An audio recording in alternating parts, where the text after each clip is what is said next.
Dialogue is not just quotation. It is grimaces, pauses, adjustments of the blouse buttons, doodles on a napkin, and crossing of legs. Jerome Stern.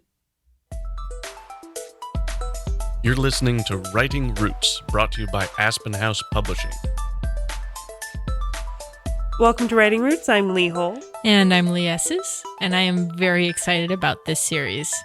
We've had some good feedback after our four-letter word tell, when we talked about not only identifying what telling is, but how to solve that and how to fix those problems. And because people liked it so much, we decided that this whole series is going to be in that similar style. Welcome to Diagnosis, Writer. The format for most of these episodes is going to be an example of whatever the issue is, how to identify it in your own writing, how to solve it, then an example of what it looks like solved. Our first episode is about awkward dialogue. This is a struggle for so many new authors because there's a delicate balance between having real conversation and it feeling like a real conversation while still being readable, because people don't talk like we write. If we wrote like we talked, there would be so many pauses and ums and run-on sentences and things that just wouldn't work well on paper. It would exhaust your readers, and it would exhaust you as a reader.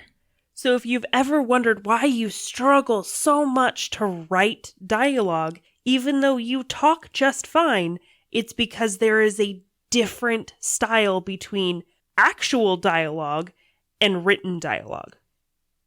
So today's example, we're going to each read a part of, just so that it makes sense that there's dialogue happening here. You know I don't like it when you do that. I know. You've told me 14 times in the past 6 days, but I like doing it, so you're going to have to deal with it, or else I'll report you to the manager and she'll tell you that I'm allowed to do it whether you like it or not. Can you do it somewhere else? Then I don't have to listen to you. Or at least warn me so I can leave. I'm allowed, so I'm going to do it. End scene. What is the problem here? One of the first things you might notice is it's difficult to say at least one particular sentence all in one breath. I have edited this, so it sounds like I'm saying it all in one breath, but if you try to do it yourself, you're going to gasp somewhere in the middle. She did gasp quite big in the middle. So in identifying if something feels awkward, say it out loud. If it's hard to say in one breath per sentence, then you might have to rework that. Also, there was so much said that didn't need to be in the quotation. That entire thing was actual talking instead of thought process. So if you're writing in a deep point of view, you can take the opinions and some of the ideas out of the quote and put it into a quick little thought process. So one of the lines was, "Can you do it somewhere else? Then I don't have to listen to you, or at least warn me so I can leave." The middle sentence in there is, "Then I don't have to listen to you." That can be taken out, and the dialogue would simply be, "Can you do it somewhere else? Or at least warn me so I can leave?" That feels much more natural. 90% of the time when I am editing bad dialogue, I am taking sentences out and making them thoughts. So the solution to this is less is more. Break up the sentences, have more back and forth between the people, more action, because there is no action in this whole thing at all. You read our opener quote. It said, everything that isn't in quotation marks is still dialogue. One of the things that should set off that flag in your mind is when characters are telling information that the other character already knows. So if I'm saying, if you want to go outside like I know you do, then you're going to have to put on a coat. If it's the type of character who wants to be a parent to the other one, You can just say, put on a coat. You don't need all of that information, especially anything like I know you do. If you're getting your book made into an audiobook, you don't want your narrator to hunt you down in your sleep. I would. The best way to tell if something is awkward is to read it out loud. Get somebody else and do a script reading of your dialogue. How does it sound when it's said out loud? If it doesn't sound right, something is wrong.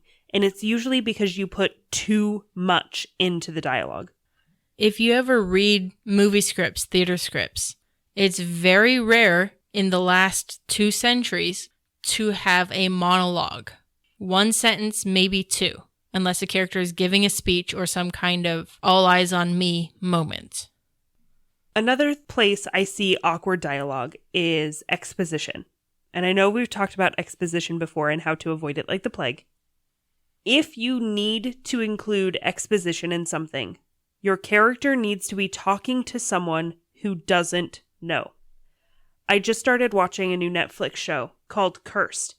And one of the very first things that I noticed in the very first conversation that happened was this kind of bad exposition of, my mother, the person in charge of this whole place.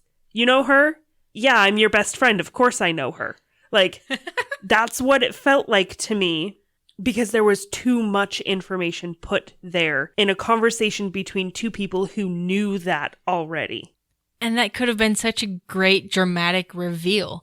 You can make that a scene. You can make that a moment. You can have fun with it as a storyteller.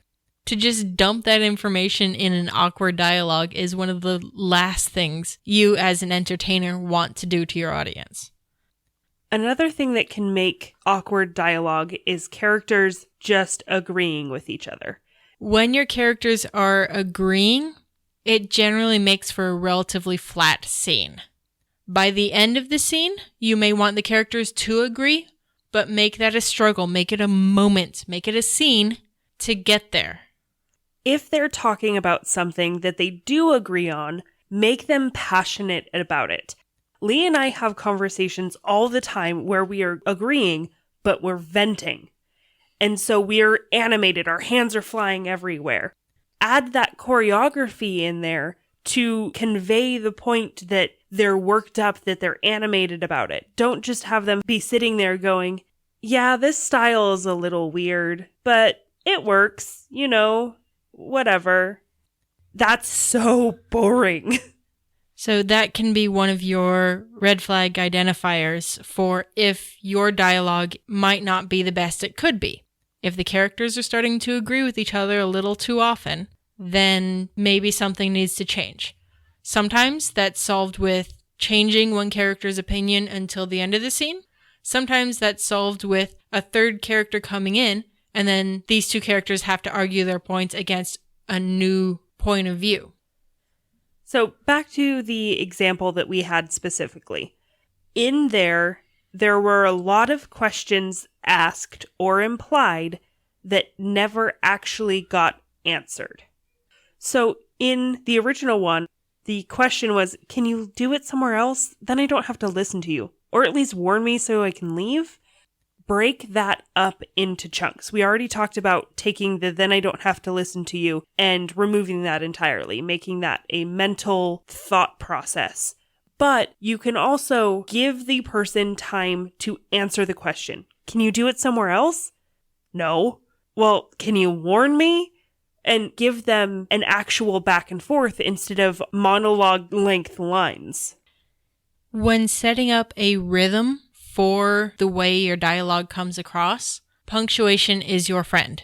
You want to be able to interrupt yourself if a new thought comes in, or, maybe even insert that thought. These bits of punctuation imply thought processes going on, not just actors delivering lines. So, taking all that we've talked about, let's adjust that original conversation to make it flow better, make it better dialogue so it's not quite so awkward anymore. This is the new example. Really? Again? Yep. 14 times in 6 days and not a thing had changed. But just why? I like it, so deal with it. I'll tell the manager. He shrugged. She'll tell you the same thing I have. Can you do it somewhere else? Then he wouldn't have to listen to him. Nope. Maybe just leaving was the best option. Can you, warn me first? Nah. So in this, you get more personality from each of the characters. You get the flow better. Like, it felt better reading it. Those little moments outside of dialogue as well as inside dialogue changed how you view the characters. The first time around, it was about an equal push and shove on both sides. There's a disagreement, we get that. The second time around, my character was a total jerk. This one-word answers, flippance around all of your concerns makes you the good guy, gives us opposing opinions, and makes me the bad guy. There is more there to the dialogue. There's more personality. Now that we've kind of highlighted this little moment, you're going to see a lot more of this in others' writings and TV shows and things. I'm sorry for that, but I'm glad because that means that you're learning to recognize what good writing is. And all of this information, all of these concepts and ideas and characters all come down to writing selfishly. If you have a question or comment for our hosts or a topic you'd like us to cover, send us an email at writingroots@aspenhousepublishing.com or find us on Facebook by searching for Aspen House Publishing.